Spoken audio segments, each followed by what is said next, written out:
The Independent National Electoral Commission says that the forthcoming general elections will not hold in 240 polling units across the 28 states and the Federal Capital Territory for not having registered voters. The INEC chairman, Mahmoud Yakubu, at a meeting with the national leaders of political parties in Abuja on Monday, said that the February and March election will now hold in 176,606 polling units instead of 176,846 polling units nationwide. Noel Samson, who was at the venue of the meeting, has more. Yakubu recalled that in 2021, the Commission successfully expanded the number of polling units from 119,973 to the current figure of 176,846. He said that efforts were also made to distribute voters to the polling units in order to avoid the congestion that made voting cumbersome in many of the polling units nationwide.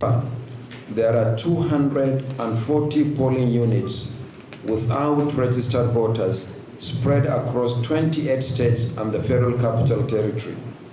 They range from 1 polling unit to 12 polling units in each state and the FCT, except Taraba and Imo states with 34 and 38 polling units respectively.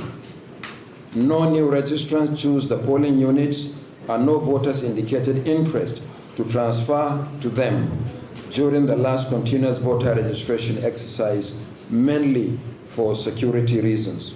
From the feedback we received from our officials and accredited voters following the recent nationwide mock accreditation using the beavers, it is clear that some voters could not easily identify their polling units. This must not happen on election day. Consequently, the Commission is advising voters to confirm the locations of their polling units through a dedicated portal linked to our website. In addition, all voters who have been assigned to new polling units will receive text messages from the Commission indicating their polling units.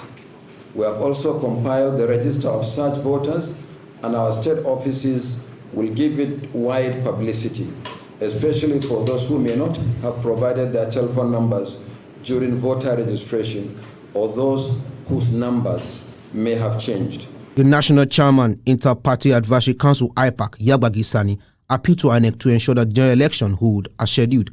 Sani would reaffirm the Council's confidence in the leadership of INEC for its consistent demonstration of diligence, urged the Commission to make the general elections credible. 2023 general elections seemingly will be a watershed in the history of elections in Nigeria. Today, the tide has changed because an unknown party could pull a surprise to the greatest chagrin of all. From this point of view, it is necessary to advise INEC to keep its date with history, which must not be wasted.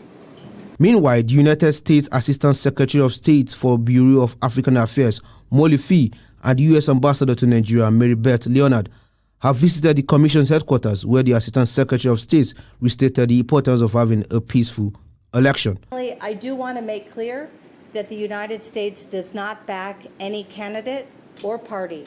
We back the process. We back democracy. On the ongoing electionary campaigns, Yakubu expressed INEC concerns about the violent attacks on supporters of political parties across board and appealed to the leaders of political parties to continue to call their candidates and supporters to order.